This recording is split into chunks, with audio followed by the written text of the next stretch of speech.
యెహోషువ గ్రంథము 3వ అధ్యాయము 7వ వచనం మధ్య భాగాన్ని చదువుకుందాం. నిన్ను గొప్ప చేయ మొదలు పెట్టేదను. Praise the lord. ఎంత చక్కని మాట కదా దేవుని బిడ్డలారా.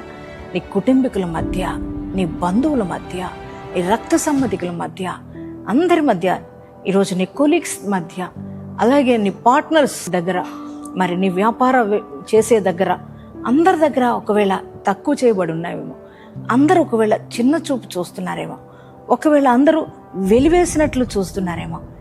నీ స్థితిగతులన్నీ మారబోతున్నాయి. అందుని బట్టి మరి ధైర్యం తెచ్చుకో. ఎవరెవరో కూర్చుని ఆలోచించొద్దు. నీ దేవుణ్ణి బట్టి ధైర్యం తెచ్చుకో.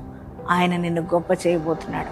అందరికంటే గొప్పగా నేను చేయబోతున్నాడు కనుక ఈ వాగ్దానాన్ని బట్టి ధైర్యం తెచ్చుకొని, యేసయ్యా ఈ వాగ్దానం నువ్వు నాకు ఇచ్చినందుకు నీకే వందనాలు యేసయ్యా అని మరి యేసయ్య థ్యాంక్స్ చెప్తావా?